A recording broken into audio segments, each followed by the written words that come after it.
इंसान वही होता है, अगर ब्यूरोक्रेट हो जाता उसका तेवर बदल जाता, ईगो भारी चला जाता। और ब्यूरोक्रेसी सबसे ज़्यादा इस देश के विकास में बाधक है। कोई नेता, कोई एमपी एमएलए अगर कोई प्रोजेक्ट लेके जाए, कोई विकास की बात हो तो मना नहीं करेगा। ब्यूरोक्रेसी और कर्मचारी सबसे पहले करेगा नो, सबसे पहले कोशिश करेगा, ऑब्जेक्शन लगाएगा। सबसे बड़े बाधक हैं ये, लेकिन इनके बगैर चल नहीं सकता। लेकिन क्या है कि जो पॉलिटिकल पावर वीक हुई है, सेंट्रलाइज हुई है, उसके वजह से ब्यूरोक्रेसी आज बहुत बड़ा स्टम्बलिंग ब्लॉक, अवरोध देश का बढ़ गया। जब पहले पावर सेंट्रलाइज डिसेंट्रलाइज थे, एमपी भी, एमएलए भी, पॉलिटिकल लीडर भी, सीएम भी, पीएम भी, इन विजिलेंस डिपार्टमेंट, सीबीसी है vigilance department, CBI, income tax, सब चेक हुआ करता था तो डिलीवरी होती थी। आज डिलीवरी सारी पावर करीब करीब पीएमओ में है। तो पीएमओ में 140 करोड़ का देश का एक पीएमओ से चलेगा, चल ही नहीं सकता, कितने लोगों को मॉनिटर। तो आज ब्यूरोक्रेसी निरंकुश हो चुकी है। भ्रष्टाचार 10 गुना 20 गुना बढ़ गया, कोई पूछने वाला नहीं। क्योंकि मोदी जी ने अपने जो सिस्टम, अपने नेताओं को, अपने एमपी एमएलए की को चपरासी बना के रख दिया। मिनिस्टर चपरासी हैं, ज़्यादातर मिनिस्टर चपरासी, एमपी की हिम्मत नहीं है बोल सके। अगर मंत्री और एमपी आप बता रहे हैं चपरासी हैं, तो फिर ब्यूरोक्रेट वहाँ क्या कर रहा है मोदी जी द्वारा? ब्यूरोक्रेटी राज कर रहे हैं, ब्यूरोक्रेसी से चला रहे हैं। कम भाई, जब तक मोदी जी अपने पॉलिटिकल पार्टी को कमज़ोर नहीं करेंगे और कारपोटाइज नहीं करेंगे, अडानी अंबानी का पैसा, ब्यूरोक्रेसी की ताकत, तो एमपी एमएलए जो चुनाव लड़ते हैं उनको मोदी जी लड़ाते हैं कि तुम्हें कोई करने की ज़रूरत नहीं, मेरा चेहरा लड़ेगा, पैसा मेरा होगा, सिस्टम हमारा होगा, मीडिया हमारा होगा। डिफंक्ट हो चुके हैं। अगर ज़्यादा कोई बोलेगा तो टिकट काट दिया गया। तो ये जो पॉलिटिकल पावर वीक हुई है, बड़ी खतरनाक हुआ नहीं, है तो इससे। ये मोदी जी अपने मंत्रियों को अगर बीक कर रहे हैं, अपने एमपीज को बीक कर रहे हैं, अपनी सत्ता को बीक कर रहे हैं, तो क्या उनके सिंहासन की जमीन नहीं हिलेगी? नहीं नहीं, उसी की वजह से वो बहुत मजबूत हुए। उनकी सारी ताकत सेंट्रलाइज कर लिया, चुनौतियां खत्म कर दी, हिम्मत नहीं कोई। अरे भाई गुलाम है। मैं तो एमपी था, तो 300 250 एमपी जो पार्लियामेंट्री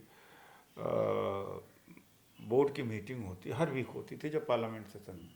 मोदी जी जाते थे, जैसे राजे महाराजे सारे मिनिस्टर एमपी ऐसे खड़े हो जाते, और मैं उनके बीच में लगता था कि साला मैं कहाँ फंस गया। गुलाम है भाई, सब गुलाम है। मतलब है कि लोभी लालची तो ये भारतीय समाज में लोग होते ही हैं। अटैचमेंट तो भयंकर होता। मर रहा है, सांस अंतिम सांस में है, लेकिन संपत्ति प्रॉपर्टी के ऊपर नज़र है कि कहाँ क्या है, किसको क्या करना है। तो गुलाम है भाई। आपकी बात को ही आगे बढ़ाते हैं डॉक्टर उदित राज साहब। यशवंत सिन्हा भारत के पूर्व विदेश और वित्त मंत्री से मिला था कुछ दिन पहले में। उन्होंने कहा था कि मोदी के दो एटीएम हैं, अडानी और अंबानी। रूस से जो सस्ता तेल आता है दुनिया की नज़र में, वो उनकी रिफाइनरीज में साफ होकर फिर कई गुना महंगे पे बेच दिया जाता है। तो क्या मोदी जी के पास वो कौन सा तुरुप का पत्ता है कि पूरी मंत्रालय, पूरी मिनिस्ट्री सब नाचती है उनके पीछे? ऐसा क्या देखिए, टोटका करा रखा है उन्होंने? जब एटीएम दो हो गए तो फाइनेंसिंग वो करते, तो फाइनेंसिंग वो करते तो बीजेपी की पैसे की ज़रूरत तो है नहीं, चंदे की ज़रूरत तो नहीं। मोदी जी सारा सिस्टम चलाते, पैसा उनका, पावर ब्यूरोक्रेट्स का। अगर ज़्यादा चू किया तो दूसरे को टिकट दे देंगे या हटा देंगे या कोई एलिगेशन लगा देंगे। नितिन गडकरी जी के साथ क्या हुआ, पूर्ति वाला मामले में क्या निकला? कोई चुनौती होगा उसी को ठंडे बस्ते में लगा देंगे। तो पार्टी के भीतर पूरा खत्म कर दिया, सिस्टम ही पार्टी के भीतर खत्म कर दिया है। ये दो लोग हैं वही चलाते हैं। अब ये बताइए, बिहार का चुनाव हो रहा है, जाके वहाँ झूठ बोल रहे हैं। अरे वोट बिहार का, एमपी बिहार के, उसके वजह से आप प्राइम मिनिस्टर बने हो। फैक्ट्री कहाँ लगती है? गुजरात में। पूरे देश में बड़े ठेकेदार ट्रेडर कहाँ हैं? गुजराती फैले हुए हैं। गिफ्ट सिटी कहाँ बनती है? गुजरात में। सेमीकंडक्टर फैक्ट्री जो महाराष्ट्र में लग रही थी जबरे उखाड़ रहा है, और इंटरनेशनल वलेरा सिटी वहाँ ले आए। पूरे देश का पैसा वहाँ लगता है। उदित राज साहब, इसमें मोदी जी तो ठीक है, चतुराई से काम कर रहे हैं, जनता क्यों अंधी बनी हुई है? दोषी कौन ज्यादा है, मतदाता, वोटर? हिंदू मुसलमान। वो हिंदू और मुसलमानों के चूड़ी टाइट करने का, चूड़ी टाइट हुई है हिंदुओं की। मुसलमान तो वैसे भी देखिए सरकारी कल्याणकारी योजनाओं का लाभार्थी पहले भी नहीं रहा, और उसको अपना धर्म कर्म में लगा रहता हो।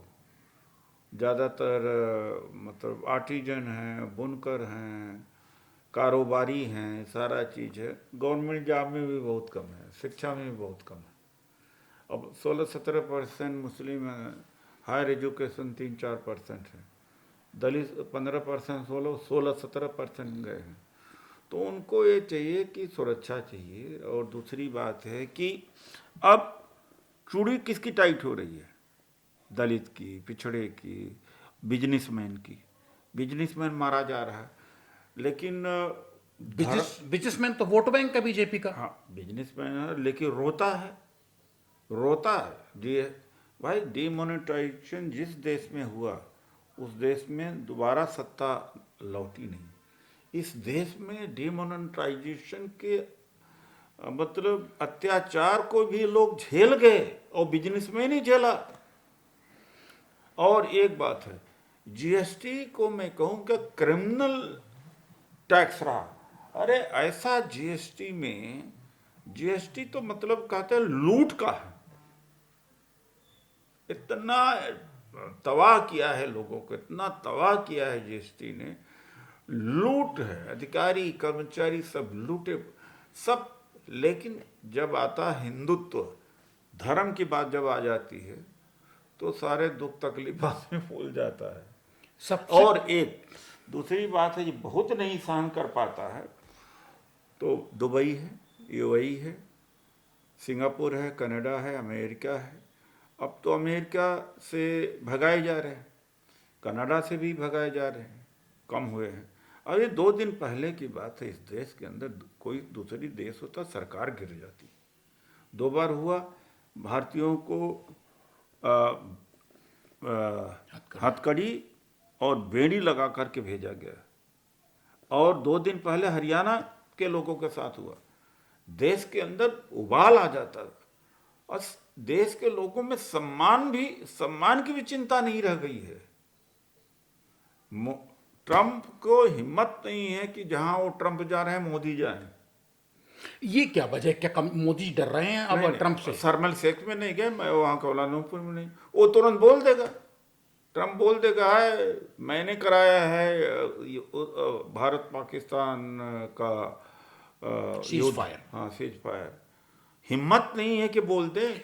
ये आदमी कांपता है एकदम, थर थर कांपता, मतलब लगता है कि ये पसीने आ जाते होंगे ट्रंप का। चूंकि अमेरिका और चीन के सामने गए ने आदमी सरेंडर किया वहां पर चाइना में, जो चाइना घुसा, लोगों को मारा, जाके सरेंडर है करना, मतलब कोई बात नहीं कर रहा तो भी आदमी है कर रहा।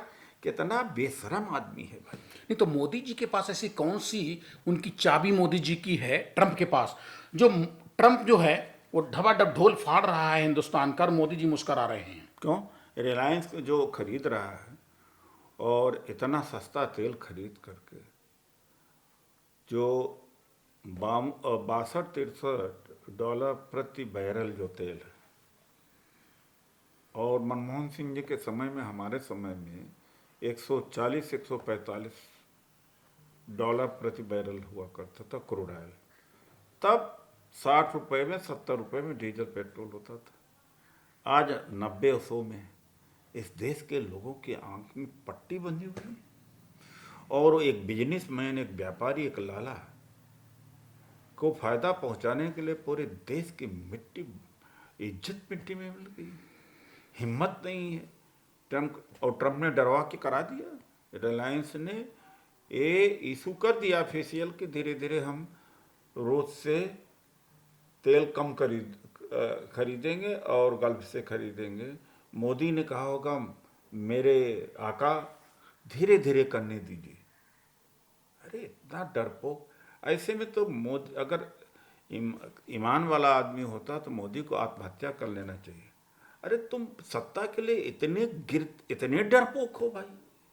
डर की वजह से ट्रम्प के सामने ने ट्रम्प ने वहाँ गाली दिया, लिटरली माँ बहन की गाली नहीं थी वो, बल्कि फरवरी में जब ये गए थे मिलने, और जब ट्रम्प ने कहा थीव, चोर हैं, कांप रहे हैं ये जो ब्रिक्स के लीडर हैं, उसमें मोदी भी तो शामिल थे। जेलेंस्की छोटा सा अधना देश वहीं लड़ गया। ये क्या आदमी है भाई? इससे बड़ा कोई कायर, इससे बड़ा कोई देश विरोधी आदमी हो सकता है? कितना बड़ा स्वार्थी है। अरे इसके बाल बच्चे नहीं है, कम से कम देश को छोड़ तो दे। ये और भक्तों के दिमाग में मतलब न देश की इज्जत न अपनी इज्जत। अब भक्त जब नहीं सहन पा रहे तो भक्त ही विदेश भाग रहे हैं, बिजनेसमैन वही है। गरीब कहाँ भाग जाएगा? और दुबई में फंसने के लिए 4 करोड़ 10 करोड़ कनाडा में कहाँ भाग जाएगा? अब वहाँ से पिटाई हो रही है अमेरिका से। और कैसा देश है भाई कि हमारे लोगों की हथकड़ी और बेड़ी लगा करके अमेरिका डंप कर रहा है जैसे कि एनिमल हो, और इस देश के लोगों को कोई असर नहीं पड़ रहा है।